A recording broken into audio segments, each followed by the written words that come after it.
नमस्कार, बहुत स्वागत है आपका बंसल न्यूज के प्राइम टाइम बुलेटिन में। मैं हूं दीपक मिश्रा। बुलेटिन की शुरुआत एक ऐसी खबर से जिसका सीधा आपसे ताल्लुक है। जी हां, नए वेरिएंट ने टेंशन बढ़ा दी है।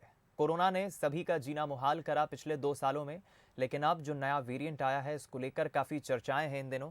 दिल्ली से खबर है जहां ओमिक्रॉन पर गृह मंत्रालय की इमरजेंसी मीटिंग होगी। बता दें आपको, इस मीटिंग में इंटरनेशनल फ्लाइट्स को लेकर फैसला हो सकता है, क्योंकि दुनिया भर में जो हालात बन रहे हैं उन हालातों पर फिलहाल नजरें हैं। और सबसे बड़ी बात यह है कि जो नया वेरिएंट मिला है ये कहीं अब भारत में प्रवेश ना कर जाए, इसको लेकर देश की सरकारें, राज्य सरकारें तो हैं ही, और देश की केंद्रीय सरकार गृह मंत्रालय भी इसको लेकर काफी अलर्ट है।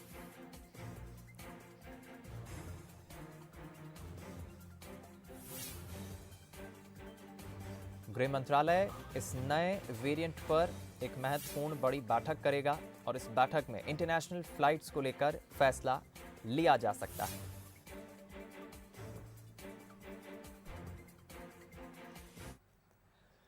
कोरोना के नए वेरिएंट को लेकर सीएम शिवराज ने समीक्षा बैठक ली। बैठक में सीएम ने बड़ा फैसला किया है। कोरोना के नए वेरिएंट ओमिक्रॉन को देखते हुए प्रदेश में स्कूल 100% तादाद की जगह 50% तादाद के साथ ही संचालित होंगे। साथ ही ऑनलाइन क्लासेस भी जारी रहेंगी। समीक्षा बैठक के बाद मुख्यमंत्री शिवराज सिंह चौहान ने ये निर्देश दिए। इसके साथ ही अंतर्राष्ट्रीय उड़ानों से आने वाले यात्रियों पर नजर रखी जाएगी। सीएम ने निर्देश दिए कि 1 महीने में जितने भी लोग अंतर्राष्ट्रीय उड़ानों से प्रदेश में आए हैं उनकी जांच की जाएगी। सीएम शिवराज ने कहा कि टेस्टिंग और सैंपलिंग की संख्या भी बढ़ाई जाएगी। बता दें कि हाल ही में शिवराज सरकार ने कोरोना के कम होते केस को देखते हुए सभी प्रतिबंध हटा दिए थे, लेकिन दक्षिण अफ्रीका में कोरोना के नए वेरिएंट ओमिक्रॉन के संकट को देखते हुए अब शिवराज सरकार फिर से एक्शन में है।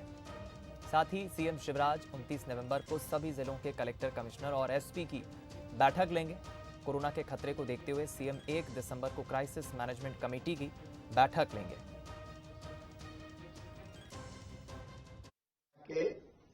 नए वेरिएंट की विदेशों में फैलने की सूचना है।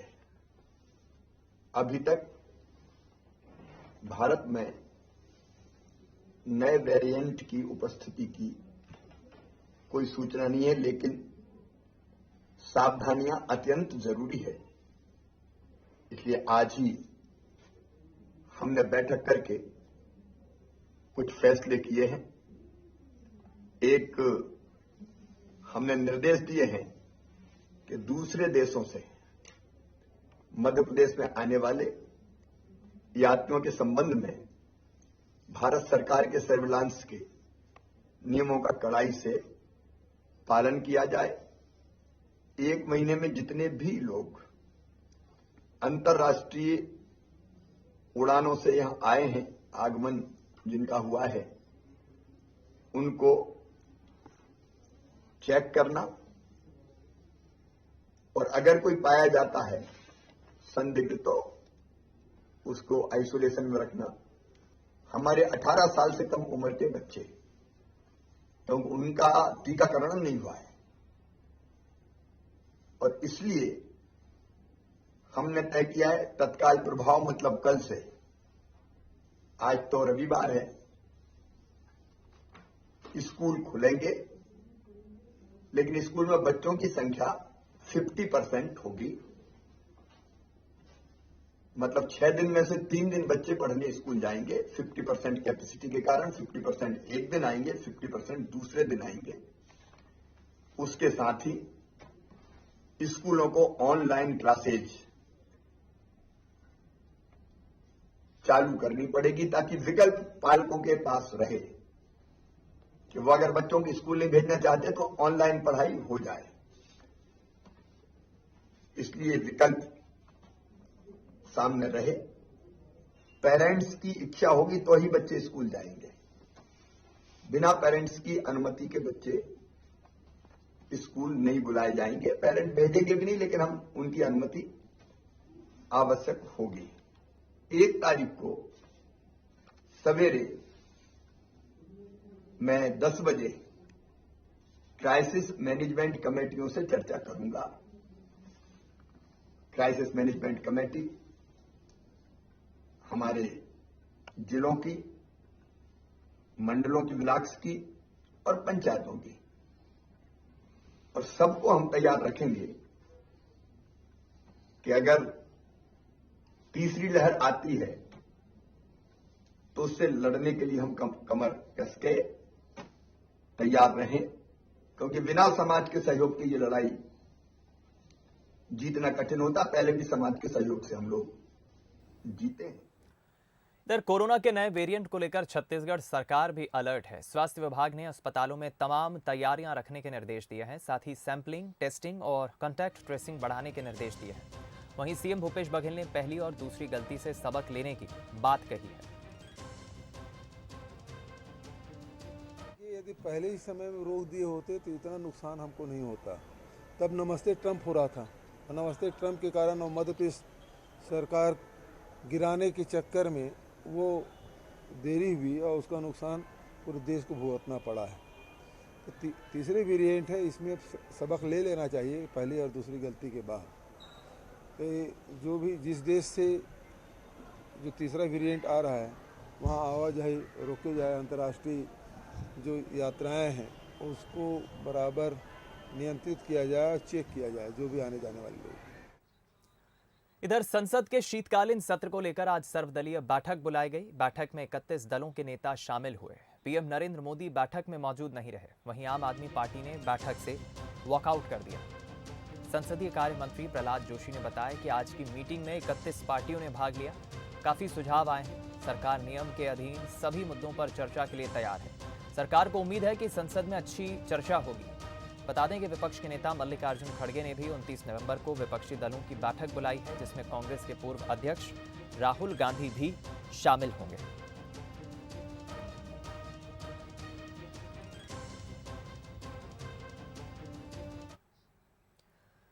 खाद्य मंत्री बिसाहूलाल सिंह के बयान के तुल पकड़ने पर मुख्यमंत्री शिवराज सिंह चौहान ने उन्हें सीएम हाउस बुलाकर हिदायत दी है। इस घटना के बाद मुख्यमंत्री ने सभी मंत्रियों और कार्यकर्ताओं को भी चेताया। दूसरी तरफ कांग्रेस बयान को तूल देने में कोई कसर नहीं छोड़ रही। देखिए रिपोर्ट। सीएम की सिपह सलारों को चेतावनी, एक एक शब्द तौल तौल कर बोले। गलत बयानी पर नहीं मिलेगी माफी। बिसाहूलाल को मिली सख्त हिदायत। खाद्य मंत्री बिसाहूलाल सिंह के सवर्ण महिलाओं पर दिए विवादित बयान को लेकर सीएम शिवराज सिंह ने सख्ती दिखाई है। मुख्यमंत्री ने बयान पर बढ़ते हंगामे के बीच उन्हें सीएम हाउस बुलाया। इस दौरान बीजेपी प्रदेश अध्यक्ष बीडी शर्मा भी साथ थे। मंत्री के बयान पर मुख्यमंत्री ने सख्त नाराजगी जताई और चेतावनी दी। उन्होंने कहा कि चाहे मंत्री हो या कार्यकर्ता, भावनाएं कुछ भी हो, इस तरह का प्रगटीकरण करेंगे तो माफी नहीं मिलेगी। सरकार के मंत्री बिसाहूलाल सिंह को बुलाया था। उन्होंने सार्वजनिक रूप से माफी मांगी है अपने वक्तव्य के लिए। भावना कुछ भी हो, संदेश गलत नहीं जाना चाहिए। एक एक शब्द तौल तौल के बोलना चाहिए। मैंने चेतावनी दी है कि ऐसे कोई वक्तव्य किसी भी हाल में नहीं आने चाहिए जिससे तनिक भी गलत संदेश जाए। सीएम हाउस से हिदायत मिलने के बाद मंत्री बिसाहूलाल ने फिर से माफी मांगी। वे मीडिया के सामने नहीं आए। उन्होंने एक वीडियो जारी किया। मैं जीवन भर माताओं बहनों का सम्मान किया है।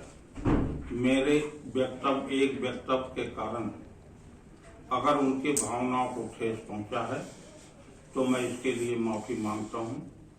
मुझे क्षमा करें। इसके पहले भी बिसाहूलाल अपने बयान पर माफी मांग चुके हैं, लेकिन फिर भी करणी सेना की नाराजगी कम नहीं हो रही है। रविवार को बीजेपी प्रदेश प्रमुख बीडी शर्मा ने भी बयान पर माफी मांगी। वक्तव्य के कारण से अगर किसी के मन के अंदर भावनाओं को ठेस पहुंची है तो मैं भारतीय जनता पार्टी की ओर से भी उन सभी लोगों से, समाज के वर्ग के लोगों से भी इस बात के लिए क्षमा प्रार्थना। कोई कार्रवाई करेंगे? मैंने कहा ना कि इस बात को लेकर के मैं क्षमा प्रार्थना करता हूं। दूसरी तरफ विपक्ष इससे संतुष्ट नहीं है। माफी ही इसका कोई समाधान नहीं है। इसको लेकर तो भारतीय जनता पार्टी के नेतृत्व को तत्काल उन्हें मंत्री पद से हटाना चाहिए। मंत्री की गलत बयानी से बैठे बिठाए कांग्रेस को मुद्दा मिल गया। शायद यही वजह है कि मंत्री के माफी मांगने के बाद भी सवर्ण वर्ग के लोग संतुष्ट नहीं हुए और प्रदेश संगठन और मुख्यमंत्री को आगे आना पड़ा। लेकिन ऐसी घटनाओं से नैतिकता, शुचिता और सिद्धांतों की बात करने वाली पार्टी की किरकिरी भी होती है। ये मामला उन लोगों के लिए किसी सबक से कम नहीं है जो पार्टी से आकर बीजेपी में काम कर रहे हैं। Bureau report, Bansal news. अगर हम कहें कि आपके घर में आने वाला महंगा सफेद गाढ़ा दूध नकली है तो आप क्या करेंगे? आप जानकर हैरान हो जाएंगे कि सुबह सुबह आपके साफ और सुंदर बर्तन में मिलने वाला दूध सफेद नहीं बल्कि काला है। अगर इस काले दूध का सच जानना चाहते हैं तो देखिए हमारी रिपोर्ट।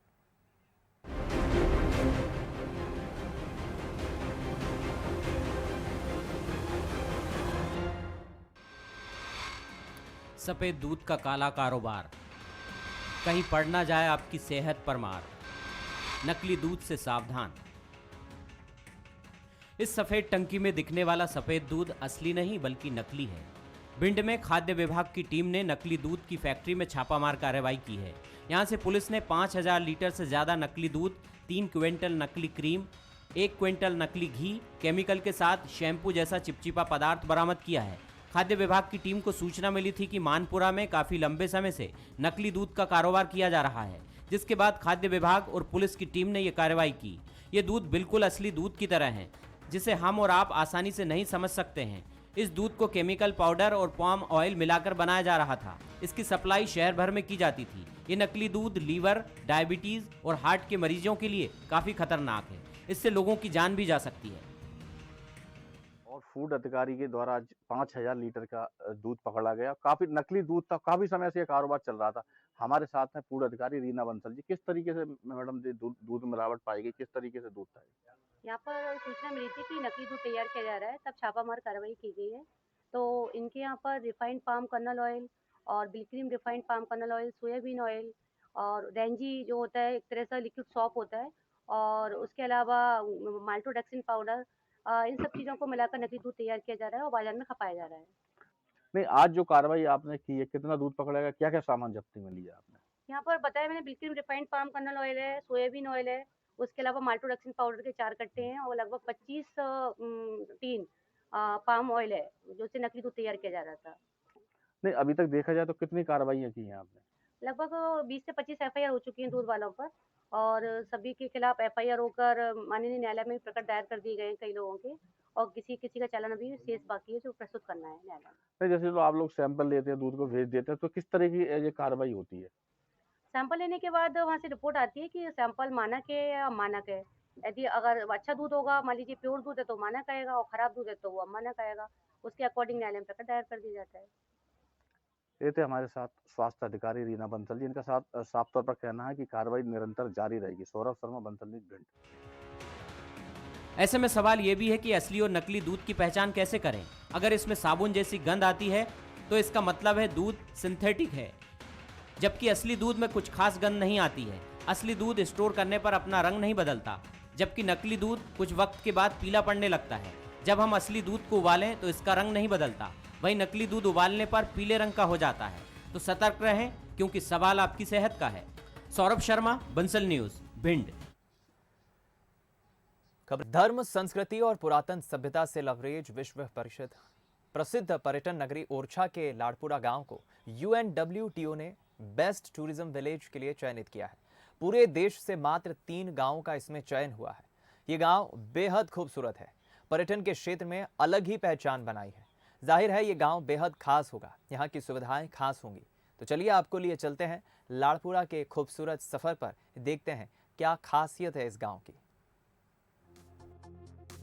ये सफर जितना सौम्य है, जितना शांति का एहसास कराता है, कुदरत के जितने करीब है, यकीन मानिए जब हम मंजिल पर पहुंचेंगे तो वो भी कहीं ज्यादा खूबसूरत, कुदरत के बेहद करीब और संस्कृति के बेहद ज्यादा नजदीक होगी। जहां जाएंगे तो, लेकिन आने का मन नहीं करेगा।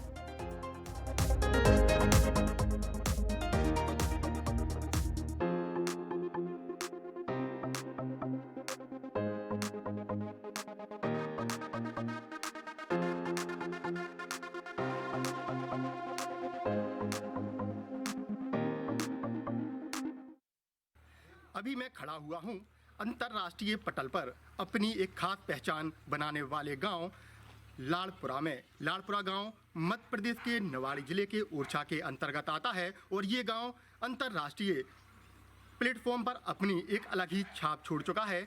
इस गांव की एक खास बात देखने को ये मिलती है कि बुंदेलखंडी कल्चर यहाँ पर देखने को मिलता है और यहाँ की ताज़ी हवा सैलानियों को यहाँ पर आने के लिए मजबूर कर देती है। मैं आपको बताऊं, UNWTO के तहत बेस्ट टूरिज्म विलेज के लिए ये गांव चयनित किया गया था। मध्य प्रदेश के लिए गौरव की बात रही। देश के 3 गांव ऐसे थे जिनको बेस्ट टूरिज्म विलेज का दर्जा दिया गया था। उसी गांव में आता है ये गांव जहां पर कुछ अलग ही नज़ारा देखने को मिलता है। जी हाँ, बुंदेलखंड की संस्कृति में रचा बसा ये गांव अब दुनिया के नक्शे पर अलग ही पहचान रखता है। पर्यटन नगरी ओरछा से महज 7 किलोमीटर लाड़पुरा गांव को UNWTO ने बेस्ट टूरिज्म विलेज के लिए चयनित किया है और देश में सिर्फ ऐसे 3 गांवों का ही चयन किया गया है। यहाँ पहुंचेंगे तो शहरों की चकाचौंध से दूर अलग ही दुनिया का एहसास होगा। एकदम ग्रामीण परिवेश में कुदरत आपका इस्तकबाल करने के लिए खड़ी होगी। बुंदेलखंडी संस्कृति अपने आंगन में आपको पालना झुलाने के लिए तैयार मिलेगी। पहाड़, नदियां, हरियाली जैसे आपका बेसब्री से इंतजार कर रही होंगी। पर्यटन विभाग और ग्रामीणों की मेहनत का नतीजा है कि अब यहाँ देश विदेश के सैलानी आ रहे हैं। गांव में विलेज स्टे होम की सुविधा है, जहां पर्यटक न केवल कुदरत के करीब रहकर आराम करते हैं बल्कि बुंदेलखंड की संस्कृति को भी जीते हैं। जो स्टे होम बनाए गए हैं उनमें सुविधाएं तो हैं ही, साथ ही ये भी आपको संस्कृति के नजदीक रखेंगे। रहन सहन से लेकर हर बात में आपको बुंदेलखंड की झलक दिखाई देगी। यहाँ की सुबह और शाम का नजारा अलग ही एहसास देगा। कमरे में बैठकर पहाड़ को देखना है या फिर सुबह हरियाली और फुलवारी के बीच सैर करना भी अलग एहसास से भर देता है और इसके लिए ज्यादा खर्च करने की भी जरूरत नहीं है। सर, इसका एक रूम का चार्ज सर 2000 रुपये है, जिसमें 2 टाइम का मील रहता है, सुबह का और रात का, और ब्रेकफास्ट रहता है और चाय रहती है उसमें। ये इंक्लूड रहता है 2000 रुपये में। अपने आप नेचुरल है सर, चीज़ें कुछ बनावटी नहीं है, जो है वही उनको प्रोवाइड कराया जाता है, उनके सामने ही बनती हैं सर सारी चीज़ें। क्या रहता है व्यंजन में? व्यंजन में सर अपना बुंदेलखंडी खाना ही है सर, जैसे कड़ी हो गई, बड़ा हो गए, कड़ी चावल हो गया, ये सब। कोई अभी मैम आई थी, एक वो थी इटली की, और एक और आ चुके थे, वो आए थे पुर्तगाल से थे जी। 2 विदेशी आ चुके हैं।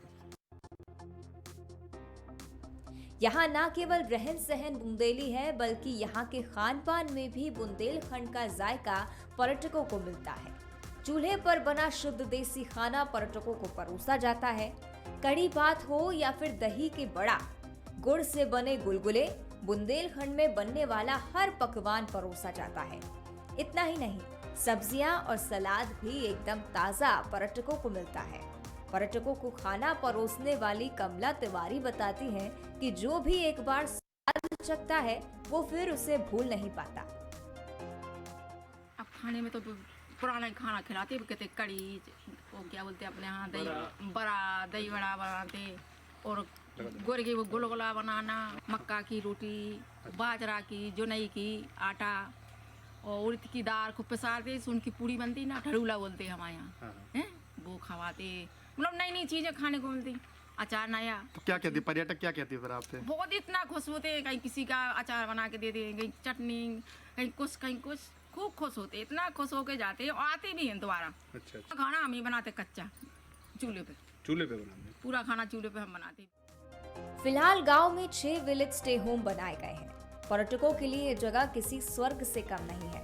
यही वजह है कि अब ये बेस्ट टूरिज्म विलेज में शामिल हो गया है, जहां कुदरत है, संस्कृति है, सुकून है, और नहीं है तो बेवजह का शोर शराबा, जिसे छोड़कर लोग शांति और सुकून की तलाश में यहाँ आते हैं। सैलानी यहाँ पर बार बार आने के लिए आकर्षित होते हैं, क्योंकि बुंदेलखंडी कल्चर, यहाँ की ताज़ी आबो हवा, यहाँ का रहन सहन, यहाँ का खान पान, यहाँ की बुंदेलखंडी कल्चर सैलानियों को, पर्यटकों को आकर्षित करते हैं। कैमरामैन नसीम अली के साथ अब्दुल तारिक, बंसल न्यूज, लाड़पुरा।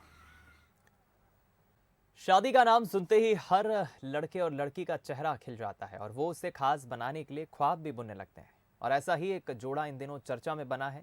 MP के अमरनाथ और पूनम भी अपनी रिंग सेरेमनी को यादगार बना चुके हैं। जिन्होंने पानी के बीच क्रूज पर शादी की रिंग सेरेमनी कर इस पल को यादगार बनाया। देखिए रिपोर्ट। ये है खंडवा जिले के इंदिरा सागर बांध के बैक वाटर में बना हनुवंतिया टापू। वैसे तो यहाँ पूरे देश से पर्यटक आते हैं, लेकिन ऐसा पहली बार हुआ जब किसी ने डेस्टिनेशन वेडिंग के लिए हनुवंतिया को चुना। खंडवा जिले के मुंदी में रहने वाले सराफ परिवार ने शादी को यादगार बनाने के लिए पानी के बीच क्रूज पर रिंग सेरेमनी का आयोजन किया। इस दौरान दूल्हा अमरनाथ, दुल्हन पूनम समेत सभी ने खूबसूरत पलों को अपनी यादों में संजो लिया। सोच ये थी कि सभी लोग होटल्स और इसमें तो रेस्टोरेंट्स में और गार्डन में, लॉन में करते हैं ऐसा रिंग सेरेमनी या अपनी शादी। हमने सोचा कि हनुवंतिया एक ऐसा टूरिस्ट डेस्टिनेशन है जहाँ पे टूरिस्ट तो ठीक है, डेस्टिनेशन वेडिंग भी की जा सकती। और ये हमारे खंडवा शहर को एक बहुत अच्छी सौगात मिली है कि हमें इतने नज़दीक में इतना अच्छा टूरिज़्म एरिया जो है वो मिला है। अपने एमपी में सबसे अपन निमाड़ का गोवा हनुवंतिया कह सकते हैं इसको अपन, जो एक टूरिज्म के हिसाब से बहुत ही सुंदर जगह है और हर कोई यहाँ पे आके एक यादगार पल अपना बिताना चाहता है। महीने और पहले इसकी प्लानिंग करी थी, जिसमें कि हमने यहाँ पे बुकिंग किया इसको और सभी तरह के व्यवस्थाएं जमाई यहाँ। सराफ परिवार ने इस पल को यादगार बनाने के लिए पहले से ही तैयारियां शुरू कर दी थी और 1 महीने पहले ही क्रूज को बुक कर लिया था। इस आयोजन में शिरकत करने आए सभी लोगों ने इन पलों को यादगार बनाने में कोई कसर नहीं छोड़ी। ये एंगेजमेंट शूट है, ये आज फर्स्ट टाइम हुआ है, इस तरह का आज से पहले कभी नहीं हुआ है। प्री वेडिंग शूट तो हुए हैं पहले भी, लेकिन इस तरह का फर्स्ट टाइम हुआ है। हम लोगों ने इस विवाह स्थल को यादगार बनाने का काम किया। हनुवंतिया के इस पर्यटन स्थल पे चारों दिशाओं से घिरे हुए समुद्र में क्रूज के ऊपर आज हम जो है इस पल को यादगार बनाने जा रहे हैं, केक कटिंग करके और एंगेजमेंट कर रहे हैं। हनुवंतिया को जो कि हमारी यहाँ की सरकार स्विट्जरलैंड बनाना चाहती है, उसे कहीं न कहीं आगे मूर्त रूप मिलेगा। युवाओं के डेस्टिनेशन वेडिंग की फहरिस्त में अब राजस्थान, जयपुर और गोवा के बाद हनुवंतिया टापू का नाम भी शुमार होने लगा। और शायद यही वजह है कि प्रदेश सरकार भी पर्यटन को बढ़ावा देने के लिहाज से इन स्थलों को विकसित करने पर जोर दे रही है, ताकि आने वाले दिनों में सराफ परिवार की तरह ही और भी परिवार अपने खूबसूरत पलों को यादगार बनाने के लिए हनुवंतिया टापू की तरफ रुख करे। बंसल न्यूज के लिए खंडवा से शेख रेहान की रिपोर्ट। इसी के साथ इस बुलेटिन में इतना ही। दीजिए इजाजत। नमस्कार।